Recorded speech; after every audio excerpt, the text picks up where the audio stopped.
and welcome to episode number 52 of Gar Borras' Time Machine. Gar, this episode today, we're going to kick off our 2023 holiday season of shows, and we're starting off today with Abbott and Costello meets Frankenstein, because, as you know, Halloween is just a few weeks away. So let's get into it, because when I brought it up to you that I had the idea to do episode on Abbott and Costello meet Frankenstein, you said, "Oh yeah, I'm with you. We got to do that." So, first of all, before we get into the movie today, how big of a fan of you were you of Abbott and Costello? I know it's a little before your time, but I got to ask. Well, because my parents were introduced my sister and myself to Abbott and Costello. Yeah. I'm not sure if we knew about Abbott and Costello before. Yeah. We knew about this movie. Yeah, makes sense. But I'm positive that there were occasions where we would be watching TV with my mom, and she would have like an Abbott and Costello thing on, or something like that. So we knew, but when they came out with that, when I discovered, Abbott and Costello meets Frankenstein, it was just a magnet. Yeah. I mean, for one thing, you were already a huge horror movie fan, especially the Universal classic horror films from the 1930s. And we've done episodes on Dracula, the original Dracula, and Frankenstein from 1931, and recently we did a episode on King Kong. So I know you're a fan of all that. Now I got to ask, when you saw this for the first time, being that you were such a big fan of those classic horror films, how did you like this movie when you saw it for the first time? What did you think of the way they combined the classic horror movies that you loved with that comedy element? Well, honestly, when I watched the movie again, for our episode here, it made me realize some things. Yeah. That I really strongly suspect that my love for this movie when I was a kid. Yeah. I've told you this many times that it was a tradition for me as a kid. Yes. To watch this movie. Just before it became dark, yeah. and then after the movie was over, then my sister and I would go out for Halloween and trick or treat, and this went on for I'd say at least a good 5 years or so in a row. Yeah. Where that was it. Just was ingrained in me that was just the norm for Halloween, and then when TV decided that they didn't want to show it anymore, I was left with this gaping hole. I bet. Because now what I always looked forward to doing, which was watching that movie before I went out trick or treating, and that got taken away. Oh, sure. My answer to your question is a long one. Yeah, that's fine. Now, it made me realize that I think as a child, my affinity for creepy movies was born through this. Yeah. I know that I had seen scary movies sure. As a child and stuff like that, but I always tell people that I'm a big horror movie fan. Yeah. My affinity for horror movies lies more in the creepy area. Yeah. which that's where this movie lies. Even though it's comedy, it's comedy mixed with creepy. But I really do not like horror movies that are blood, guts, and gore, and utilizing special effects. I'm kind of an anti-special effects. Sure. Unless, and this is a big unless those special effects are used to give reality to the storyline. Sure. The problem that I have with special effects is that we just have a ton of movies now that are released that the sole draw of the movie is on the special effects. Sure. It's not on the story. It's not on the actors. It's not on this. It's not on that. The whole reason for you to go see the movie is the special effects. And that turns me off. In fact, it's like too much icing and no cake. And you see what I'm saying? And so when I was watching this movie as a child, I was developing that affinity for creepy because this movie really embodies that whole thing of what I gravitate towards in horror movies. Yeah, and you know what's interesting is I was reading about this movie, not so much here in America, but especially in a lot of the European countries. They cut out a lot of the scenes in this movie, such as where Frankenstein kind of comes to life and he throws a woman through the window. They felt scenes like that were too violent, so they cut the scenes out of a lot of European countries. People didn't get to see some of those scenes like that. Well, you think about it nowadays, and we're so far removed from something like that. It just seems absurd. Sure. That they would do those things, but you just have to take yourself out of 2023 and put yourself back into 1948. Yeah. And if you do that, you will fully understand why. Because now you're surrounded by the whole social attitude at that time, which was very, very different from what social attitudes are now. I really, even to this day, I really do not, I don't like special effects movies because of what I just said and everything like that, but now, if special effects are used in the movie to enhance, the storyline and to give reality to things, now that is special effects being used in a very creative way. Oh, sure. When movies are made and they rely on special effects, there is no creativity. It's just all eye candy. Oh, sure. You see what I mean? Yeah. It's all sweets, and it's too much sweets. And really, and I grew up in a generation before special effects were even invented, and all of TV and all of movies were generated around the storylines. Yeah, the actors and the performances, and that's what I grew up on.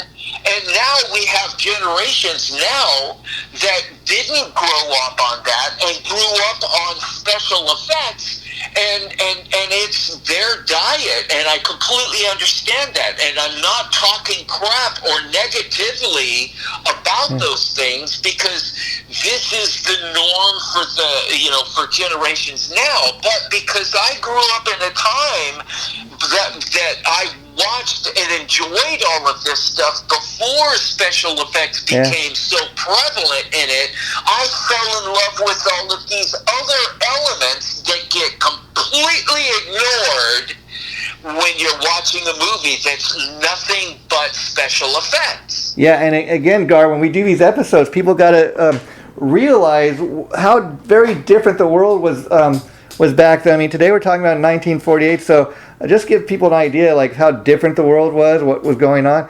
In 1948, Harry S. Truman is the President of the United States. I mean, you go back to, and then you also go back to like 1933 when the original King Kong came out. You look at what was considered special effects back then. You look at that gorilla. I mean, it was stop action animation. That was like one of the very first times they used such a special effect in a major motion picture.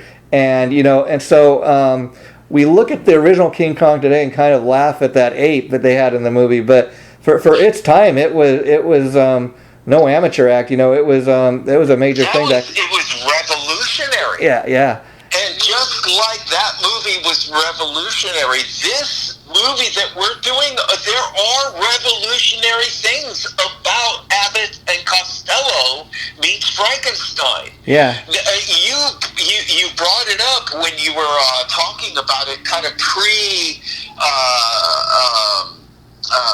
promoting, for the show that we're actually recording right now. But when you were doing the pre-promoting, you were alluding to the fact that the movie was the first of its kind where they were mixing comedy and horror.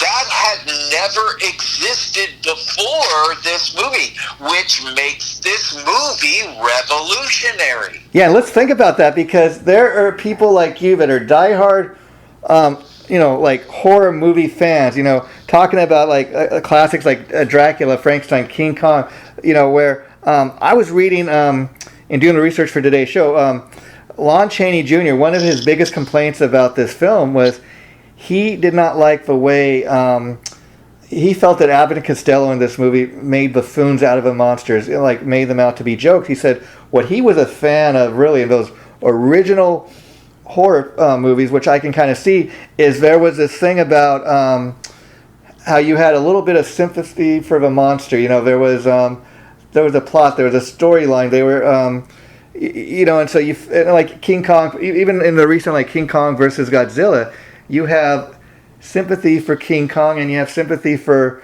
Godzilla, and so you have that going on where Lon Chaney Jr., who played the role of the Wolfman, he felt that, I guess he didn't like mixing the comedy with the horror stuff. He thought it took away from some of the seriousness of it, but I, myself, as a fan of comedy, that's one of the things what I really enjoyed about this film is combining the classic horror things, making it where it's not too scary, like you said, Gar, and yet you're able to laugh and have a good time at it at the same time. Well, yes, because, at this time when I was, watching it, and it was part of my, Halloween routine, it was,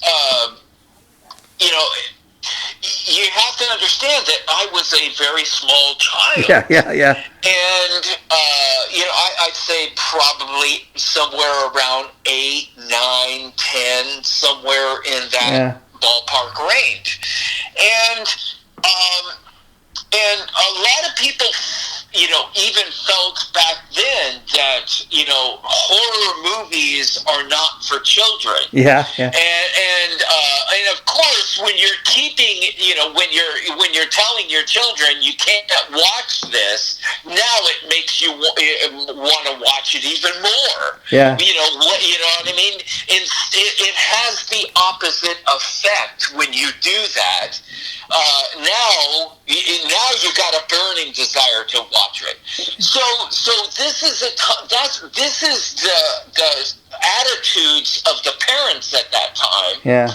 But yet, here's a movie that it's okay because Abbott and Costello. It's a mixture of comedy and horror, and now and for a child, now it takes the whole scary element out of it because it's comedy, and that's what endeared me to Creepy. That's what this movie did. It's the effect that it had on me as a child. Wow. It endeared me to Creepy because they mixed the element of comedy with horror. Yeah, I love that. And it made it so palatable that,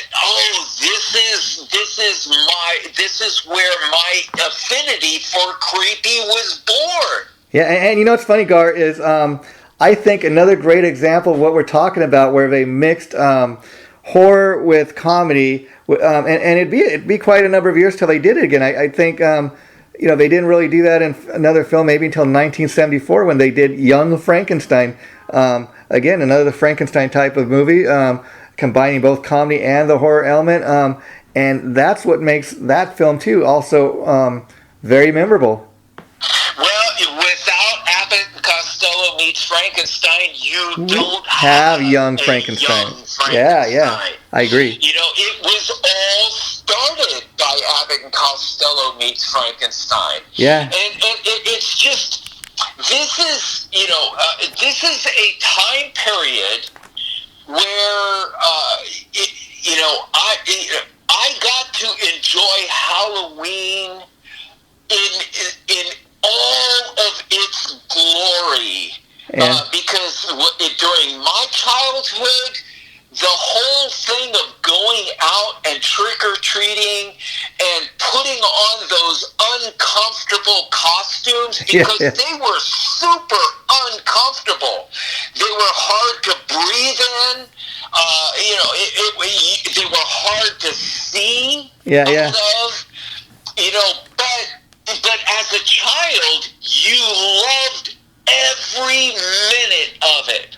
No matter how uncomfortable those costumes were, and no matter how hard it was to see at nighttime while you're going from house to house, it was a time period when my sister and I, as children, went from door to door without our parents. At night. Yeah. Think about this. Yeah, I'm thinking. This is something that cannot happen now. Oh, sure. You know what I mean? It is a completely lost thing in history. Now children do not get to enjoy what all children used to enjoy from my generation, because we went from door to door, no parents, at night, in costumes that we could barely see out of, and we loved every single minute of it. Yeah. And again, Gar, we got to kind of put this in the time frame when it was taking place, just to give people a better idea. Again, Abbott and Costello meets Frankenstein is a 1948 American horror comedy. The film stars American comedy team of Bud Abbott and Lou Costello, along with Bela Lugosi, who would reprise his role as Dracula in the film, which he had first played in many of the classic Universal horror films from the 1930s. So again, now let's talk about that, because the fact that Bela Lugosi's in the film, and as is Lon Chaney Jr. as the Wolfman, and they're reprising some of these classic characters who you were already a fan of, but then you hear about this movie and you see it for the first time. So even if you didn't know who Abbott and Costello were, you got some of these classic elements from these classic. How important was that to you? It goes without saying, because you're talking to a child that at that time also had cards. Yeah. The monsters on them and everything. This is, all of those things are examples as to how I really gravitated towards those monsters, and it was a big part of my childhood. It was something that I really enjoyed, to the point where I had trading cards. Yeah, Gar, so that really predates anything that we think of like mass merchandising, such as even predates Beatlemania. It predates Star Wars merchandise or any type of Batman or Superman type of merchandise. So again, they were already in the early stages of thinking, we can kind of have merchandise based around the movie, and so that's kind of cool that even back in the 1940s, they were starting to think like that. I loved those cards so much that I remember it to this day. Yeah, it means so much to you. And again, talking about 1948, what the world was like back then, I was reading that apparently Universal Studios, like a lot of the studios in the day, they were losing a lot of money, and so they cut a lot of the actors they had on their contract roster. But because Abbott and Costello were very popular still at this time in Hollywood, they kept them on their roster. And from what I understand, that Costello was really kind of against this project. He was kind of made to do because they had him, like I said, on contract. And when he saw the script for the first time, he really didn't like the script. In fact, he made a comment to the effect that, hey, I bet my 4-year-old daughter could write a better script than this. But so, he made the film, and it was a success. But that was kind of what was going on behind the scenes as the film was starting to get developed. Well, okay, now, we also have to put things in perspective. Yeah. That movie was the second most successful movie released in that entire year. Yeah. So, think about that, because, every year there's always, the most popular movie that was released in that year. And of course, it's a very, it's a chest pounding thing, for the studios to be able to say that we put that movie out. Sure. And Abbott and Costello Meets Frankenstein, was like measurably successful. It wasn't just popular. Maybe it wasn't the highest or the most successful of that year, but it was the second most successful. And it was the most successful of all of the Frankenstein movies that had ever been released up to that point. Yeah. People don't put that in perspective. It was more popular than the original Frankenstein. Think about that. Was released. And I think, and that is how popular this movie was. And you really have to put it in that perspective because it was hugely successful. Yeah, and again, the point I was trying to make is that while these Hollywood studios back in 1948, a lot of them were losing money. They dropped Universal in particular dropped a lot of their contract people that were on contracts. They kept Abbott and Costello because they remained popular at that time, and you very much kind of made that point. And I think part of the reason it was the most successful of the Frankenstein films is because it kind of revisits those classic characters from the earlier films, and it has that comedy element. So, but everybody so loves. So people that were maybe more horror, fans of the classic horror films, into like real more kind of spooky stuff. Maybe they weren't as big fan, but you had those people, and then you had people that were into comedy and Abbott and Costello fans. You had that added element of people that were now going to see this film. Well, I just love creepy. Yeah. And when you combine comedy with creepy, that's the same reason why I fell in love with Young Frankenstein, was the exact same formula. You're mixing comedy with creepy. Yeah. And both of them, I just love both of them.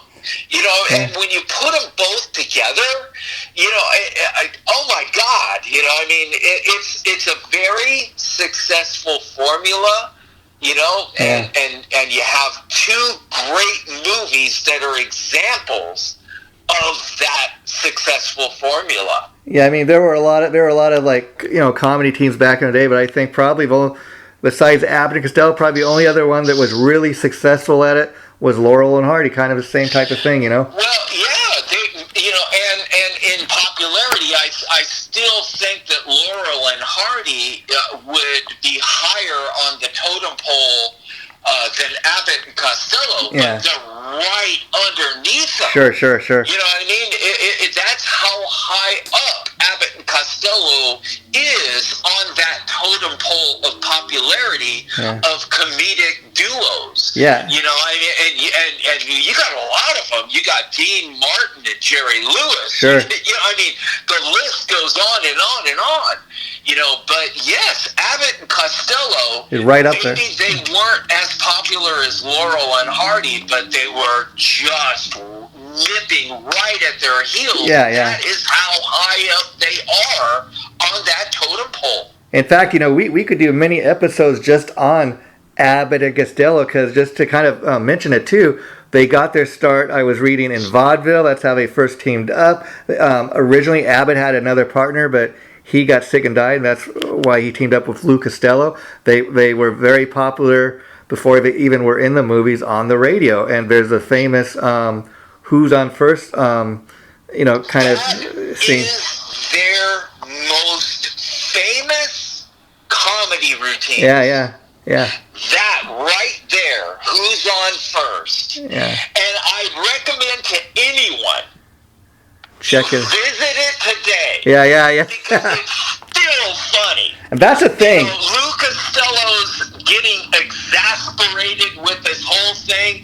It was a comedy style that was developed by those two guys that it just worked. And that is their I would say that is their stairway to heaven. So to speak, sure. For their comedy routines. Yeah, and let's talk about that, Gar, because again, they really first broke out on radio, and they had a weekly radio show that, get this, was sponsored by, of all people, Camel cigarettes. Now, so they go from being on the radio, and let's look at these guys too, kind of like we've talked about many times before, kind of like even with Don Knotts, was not your typical, what most people think of a typical Hollywood star. Like Don Knotts wasn't the greatest looking guy, but he made up for that because he had such a great timing, such great comedy, and then these guys too, they were just so funny. And again, they got their start on the radio, so when you're funny on the radio, it doesn't really matter what you look like, especially back in 1948. Nobody's going to see you. But when they have that success and they make that transition from radio to TV and the movies, again, initially some people might think, well, especially like Lou Costello's not the greatest looking guy. But you know what? In spite of what they look like, it didn't matter because they had that talent. And it transitioned even from the radio onto the big screen. They had a string of very successful movies. I mean, and this the one that, the one we're talking about actually spawned the release of other copycat Abbott and Costello meets. In fact, I'm jumping a little ahead, but the end of the movie, which wasn't the way they originally planned to end it, and I in prepping for today's show, I watched Abbott and Costello meets Frankenstein just last night, so it's fresh in my mind. The way the movie ends is they're kind of in a boat, Abbott and Costello, and they have an encounter with the Invisible Man, which is another movie they did where they meet the Invisible Man. See, that was the other thing. I heard originally they wanted to have all the classic monsters in this movie, but they felt it would kind of be like overload. So the Invisible Man, they kind of have a little appearance of him at the end, but then that was to offshoot that they would eventually make a movie where they met the Invisible Man. And so that's also another future episode, I'm sure, down the line.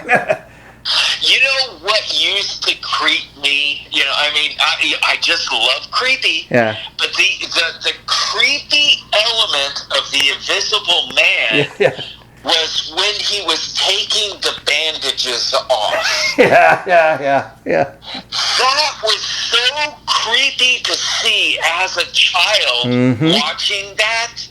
You know what I mean? Because you're taking off the bandages. You're just, your brain is trained to see a human face when you're taking bandages off your face, not it being transparent.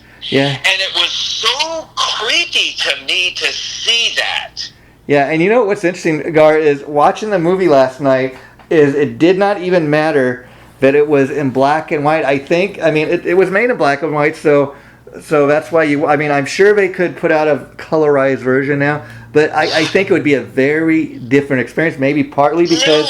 No, the black and white adds to the creepy element. I agree. That's the point I'm trying to make. And so I just think it would be so much of a different experience. Not that the film would not be as good, but in a way the experience would be very different, because that's what we've come to know this film as. That's the time frame. And again, I so agree that the black and white just so adds to the creepiness and the horror aspect of it. Well, when I was a kid, and I would watch like a scary movie. Yeah. I remember instances where maybe I would have to, it was, everybody that listens to this is going to know about this experience. Yeah. Because it was a classic experience. You watched the movie at night with the lights turned off. Yeah. Yeah. It just, with the lights turned off in the dark house, it just adds more creepiness to the horror movie that you're watching. But here's the thing. Of course, you're watching the movie. Well, I got to go to the bathroom. Yeah. So you get up and you go to the bathroom and you're walking down the hallway. Yeah. But now you're freaked out because all these dark, the shadowy, things in the hallway, and your mind's playing tricks on you. Is there something there? Is something going to change? Your mind is still in the mindset of the creepy movie that you're watching, but you're carrying it with you and bringing that creepiness with you and getting spooked going to the bathroom. Yeah, and isn't it funny? All these years later, Gar, grown adult men watching a movie like this, still getting scared, even though you've seen the film plenty of times throughout your life. And I'll tell you a real funny story. I put the movie on last night about 7 o'clock, and to get in the mood, like you said, I tell myself I gotta watch it in the dark. And I was getting in the mood, and then as the movie's playing, what's funny is my dogs are in the room with me, and you're hearing all these screaming and these scary noises, and the dogs start barking and going crazy because they think this is really taking place. These noises. They don't know what's going on. Yeah. But it was funny. And the film. This is another fun fact. The film was directed by Charles Barton, who had directed many of the classic Abbott and Costello movies. So they get a guy that has worked with Abbott and Costello, plenty of times. Did many of the classic TV episodes. So that's another reason I think this film came out the way they did. Rather than get a director who's never worked with these guys, they're like, okay, we're gonna keep this team together. Yes, if it ain't broke, don't fix it. Yeah. And that's a classic one. But, I just remember at that time I would be freaked out of walking, maybe going into the kitchen to get something, and the kitchen's dark, and then all of a sudden out of the corner of your eye you see something move and you jump. You know what I mean? That's what I'm talking about. That's all part of my affinity for the creepy. Yeah. And because I you have to understand, I don't watch horror movies You know, now I don't mind being, you know, like jumping, having something happen where you jump in the movie. That's a part of an element of the movies that I like, you know, and everything. But it's more of just the creepy vibe of the movie. You know what I mean?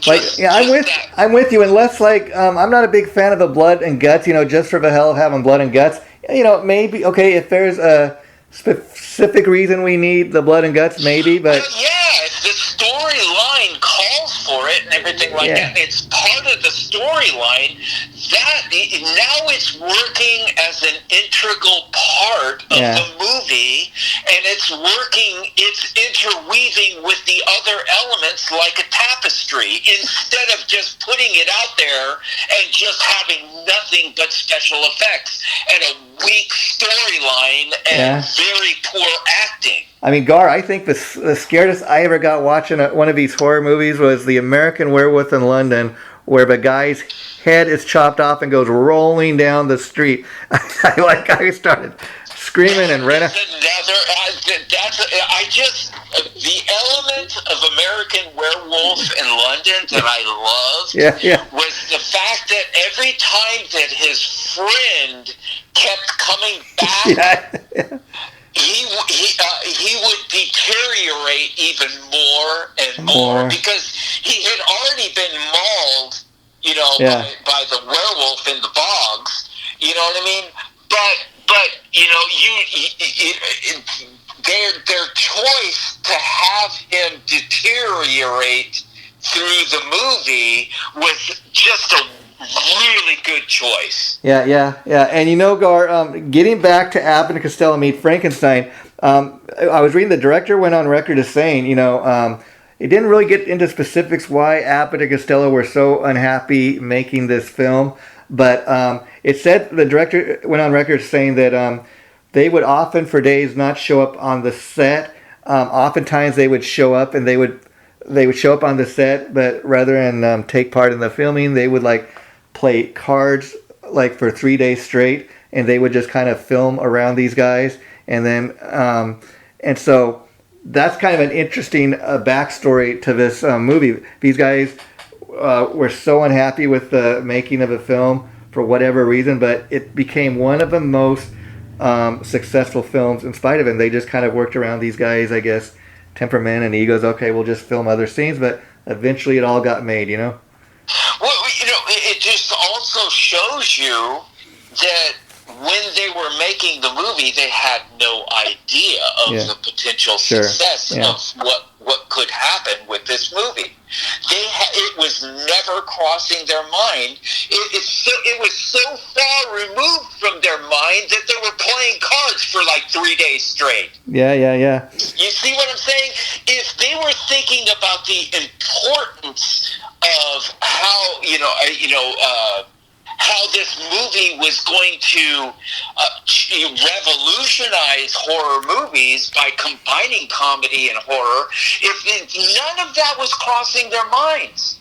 Yeah, well, none of that. Yeah, in fact, in doing the research for today's episode, Gar, another thing that I kind of picked up on immediately is, you know, most time when we research for the episodes, we go online and you're able to find the release date for the movie.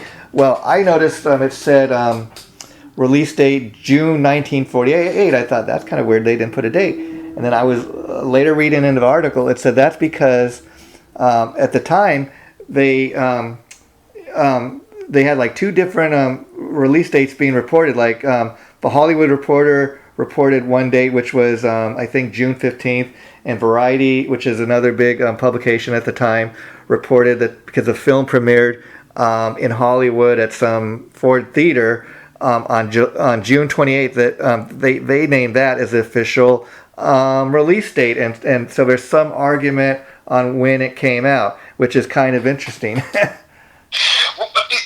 Okay, another element that I really liked about this movie, and I think it would make it very enjoyable for people to revisit, there are some really good one-liners in this movie. Oh, sure. You know, and of course, it's Lou Costello. He's Bud Abbott's just the straight man. Yeah. So most of the comedy comes from Lou Costello, and these funny one-liners come from Lou. I mean, yeah. Okay, say for example, in the movie, what they wanted to do is they wanted to use Lou Costello's brain. Yeah. Instead of the brain that's already in Frankenstein, because his Lou Costello's brain was more feeble and less likely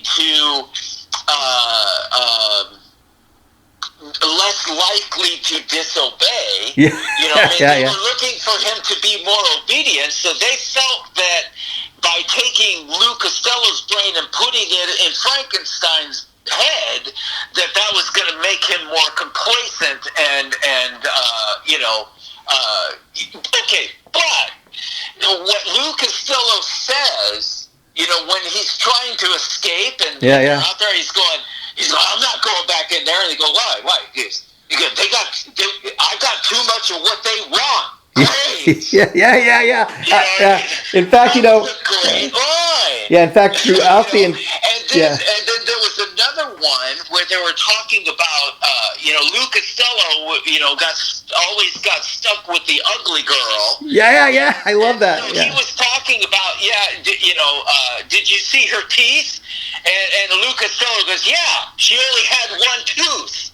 And then Lou Costello says she had so much bridge work done, I had to pay toll. Yeah. I love those lines. In fact, that's one of These are great one-liners. That's one thing I love about the film is like where they're talking about how the hell did you get two women to go out on a date with you? The way you look and this and that, and the audience is probably kind of thinking that. And throughout most of the movie, Lou Costello's made out to be the crazy guy, like. You're imagining things. What are you talking about? All these monsters. You're crazy. And then of course, by the end of the film, other people start seeing them. And let's talk about Bela Lugosi in this film, because from what I was reading, this was the last film where he would play Dracula. Well, him and Lon Chaney. It was the last film that Lon Chaney did as a Wolfman. As a Wolfman. Yeah. I mean, so again. That's another historical point about this movie, and and then the guy that played the monster, I thought he was very good too. I mean, I love the way, like when he starts coming in the film, he knows that he turns into the wolf, and he's trying to warn everybody, and they think he's crazy too. Well, it's so funny because it was the first time that Frankenstein actually spoke words. Yeah. And what was the one word that he spoke? Master. Yeah. And it's just this whole mental thinking about all of this stuff. Okay, so you make this Frankenstein, and so you re-wake him up, and the first thing out of his mouth is that you are his master. Yeah. Does that really make sense? Yeah, I don't think so. Do you think that that's what would really happen in real life? Heck no. Yeah, but that's part of that's the comedy aspect. It's all part of how they used to make movies back in those days. Yeah, let's talk about another way they used to make movies. What did you think of the makeup of the creatures? In this, because from what I understand, they started on with this movie using a different. I'm talking about Universal Pictures started using a new. Makeup kind of studio, and apparently the new makeup studio, it did not take as many hours to get these guys in their monster costumes and to get dressed up, and so there was that aspect of that. Well, it worked in the movie because I was never disappointed. Exactly, they looked the same, right? With any of it, so obviously it worked. Did help them to develop more efficiency, and and efficiency saves the studio money. Instead of wasting money, you're able to, you're able to put that money into better use. instead of just letting it waste. So, it was the right decision because it really never affected the end product. But, one of those elements of the movie that was a brand new element was where they were utilizing cartoon. When the bat would transform from a bat into a human or from a human into a bat, they were using cartoon, the elements in the filming footage and everything. So, that was also, a first. This was the beginnings of those. Type of elements for special effects. In fact, Gar, if you even go back to the opening of the movie, where they start rolling the credits, as far as who's in the, who stars in the picture, I dug the little kind of animated opening they had of, of Abbott and Costello and the different creatures. Well, I just love everything about this movie. And I just loved rewatching it. Mm-hmm. You know what I mean? Me too. It made me realize so many things. Just because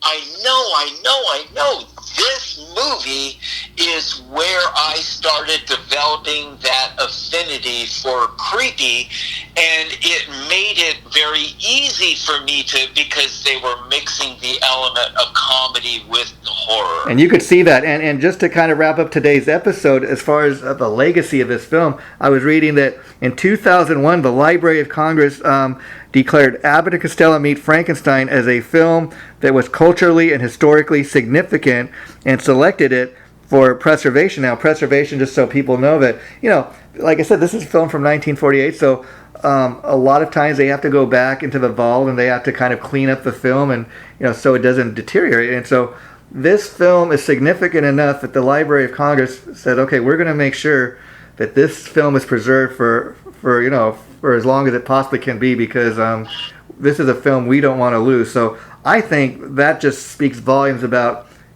what an important film this was. Yes, and I think Abbott and Costello, a lot of people, they are a faded part of Hollywood now. Sure. And there is just so many people out there that have absolutely no idea who they were, what they accomplished, how popular they were.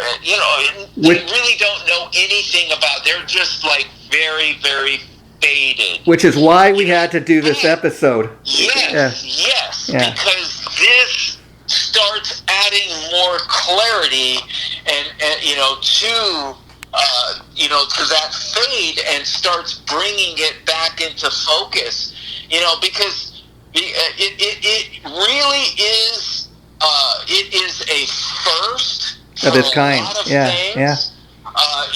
It is a lot of people don't know it, but it is a revolutionary. It started a whole genre. About the element of comedy and horror. You don't have all of these comedy horror movies that have been released since that have been very, very successful. Yeah, I mean, even the Scary Movie franchise. I mean, that's based on all this. It's more modern day, but yes, it's really nice to be able to look back, to blow the dust off of Abbott and Costello, and maybe bring that back into the focus for people, to be able to revisit. Because they really were funny, and this movie is a great example of that. And Who's on First? Check that out. Check that out. Of how great and how funny those two guys were. And if I can find that Who's on First anywhere on YouTube, I'm going to post it on our page when we post this episode for people to check out, because that's just such a classic thing. And to really wrap it up for today, Gar, I was reading that this is listed as number 56 on the American Film Institute's list of 100 funniest American movies. So let's think about this. The American Institute has a film of the 100 funniest movies of all time. Not only does this film, make it on the list. I mean, think about that. Out of 100 films, I mean, how many films could they have chosen? And it's really high on the list. It really is. And again, Gar, as we like to do, again, just to kind of give people an idea of what was going on in the world in 1948, to kind of wrap it up for today, I thought these were some standout moments that took place that year. It said in February 21st, NASCAR is incorporated. So think about that. I mean, NASCAR, which I did not realize until today, goes all the way back to 1948. Wow. Well, it actually goes before 1948. I guess so, but because the real historians of NASCAR, no, it was born out of people illegally running alcohol. Yeah. You know what I mean? Being fast cars to be able to outrun the police. So even if the police were chasing them, they could outrun their cars were faster than police cars, so they could escape, and which eventually wound up metamorphosizing into NASCAR. What it is today. And again, another popular star at the same time in 1948 as Abbott and Costello was Milton Berle, who I was reading. Milton Berle hosted the debut, I guess it's on TV, Texas Star Theater. I guess that's where they play movies on TV. Columbia Records in June of 1948, Gar. Columbia Records introduces the LP, known as the Long Playing Record. Wow. That, Yeah. The LP is a big part of my growing years. So that tells you, even going back to 1948, people could listen to music, on the radio, but you couldn't nobody actually started buying records that were made available to people, in the stores until 1948. And then I got to do a little more research and find out. Love to know what was the very first album release, but it just says June 28th, 1948, Columbia Records introduces the Long Playing Record. Now get this. ABC launches its flagship studio in New York on April 18th of 1948. Wow. ABC. So again, these networks in 1948 are just starting to form. It said May 3rd, 1948, CBS premieres the very first network nightly newscast with journalist Douglas Edwards. Wow. That's all of this, all of the things that we take for granted today were just being developed. And Gar, reason I decided to include that in today's episode, again, give people an idea of what was the world like back then. We take these things for granted, being able to go home and watch the nightly news. But I remember in a past episode, you told me you remember as a kid where people would go, and that's way before my time, go to the movie theater and they would actually see the nightly news play before the feature film. And again, so that shows you. I distinctly remember that, watching the news before the movie started. And then, November 25th, 1948, CBS broadcast, get this, the very first television broadcast of the Macy's Thanksgiving Parade. And I bring that up because last Thanksgiving we did an episode on the history, and we talked a little bit about before it was ever on TV, people experienced the Macy's Parade for, when it first started being a big thing on the radio before it was ever on TV. So that's why I thought to mention that. And then just two more things before we go, Gar. In 1948, it said fashion was becoming more daring with, get this, the popularity of the bikini. And again, we've talked about stuff like this in the past where that was a big deal, I guess, especially for women back in the day who wore the bikini, because before it was a big thing about women covering up and not showing too much skin. So for the very first time in the 1940s, women are allowed to start kind of showing a lot more skin, you know? The backlashes that were occurring at that time were pretty severe. Yeah. And the final fun fact for the day, Gar, which just really takes me back, because I don't know if these things even exist anymore.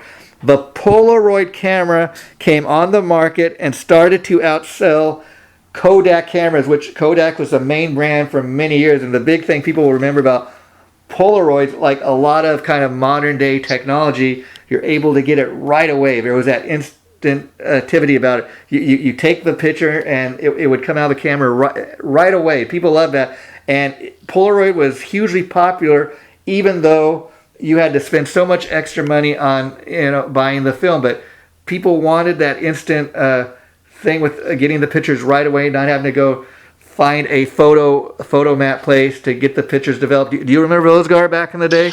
Definitely. Definitely remember that. It was when you took a picture with the Polaroid camera, it was like you got an instant prize. Yeah. In fact, every time it was always an instant prize. I remember when I got my very first Polaroid, how much I loved it. But what people, because they were still fairly new on the market, people did not realize until years later, is it's great to have that instant picture, but those Polaroid pictures eventually they start to fade.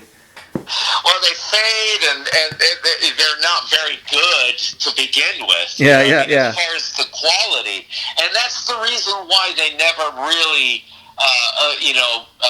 rendered the Kodak, the normal Kodak camera. It never rendered it useless. You know what I mean? It still stayed viable on the market. Sure. Because there was. Basically what you did back then, you had your normal camera, like the Kodak one, but you also had your Polaroid. Yeah. And so when you're taking a picture that you want it to be of a higher quality, then you're going to use your Kodak camera. Yeah. But then if you're just looking for that instant... and the Polaroids were really popular with kids and younger, teenagers and stuff because for that age group, it was that instant prize thing that I mean, especially something like the kid going to the zoo and hey mom, dad, I want to have a picture of we went to the zoo. Oh sure, let's take a picture. You can have it right away. Yes. So both of them had their own uses, and they didn't force the other one off the market. The only thing I think that's funny is eventually Polaroid is the one that died out first, and Kodak even outlasted Polaroid. Well, I was just realizing something right now. Yeah. When I was watching the movie. There are elements in those old movies that are so corny. Now, by today's standards, they're supposedly on the island with the castle, right? Yeah. And they're going to go save Lou Costello because they've got him up in the castle, and they're going to take his brain and put it in Frankenstein's head, right? Yeah. And so Lon Chaney and Bud Abbott are going to save Lou Costello, and so there's this tunnel that you can see the whole time. Yeah. And then all of a sudden they walk, and all of a sudden it's like they just discovered this tunnel, and it was there, and you would have to be blind not to see it. But then again, Gar, let's look. Then again, they just discovered it right there, and it's just so corny. These are the elements that I love about those old movies. And yet we love it. And Gar, this is the final thing we're going to say before we wrap it up, is that look at how much from the very first Dracula or Frankenstein movie, how much like compared to like Abbott and Costello meets Frankenstein. What I mean is, like, go back to the original Dracula or Frankenstein film. There was that was like the beginning, as we've talked many times, of what's called talkie movies. But because you even go back to the original Dracula, but original Frankenstein, there's very little dialogue. There's some, Dracula's kind of talking to himself, in the room, and you're kind of just, that's what was going on. But even in Abbott and Costello meets Frankenstein, there's much more dialogue, much more the special effects. You can see, like, in like a 10, 15-year time since the original Frankenstein and Dracula, how much special effects had changed. That's technology. Yeah, that's technology, baby. In the future, special effects it's going to be AI. Oh, sure. And I mean? So, that's a whole other, thing. But it's not a pop culture thing. So I don't think so.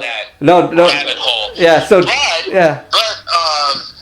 Man, this one, every time, when we were talking about doing this episode, all I could ever do was my mind going back. Yeah, I was so excited watching. When I was a child, and how much I loved watching this movie before going out and trick-or-treating for Halloween. That is, it just, I can never describe how that makes me feel. Yeah. It's just such a great, warm feeling, about, something of my childhood that I really, really,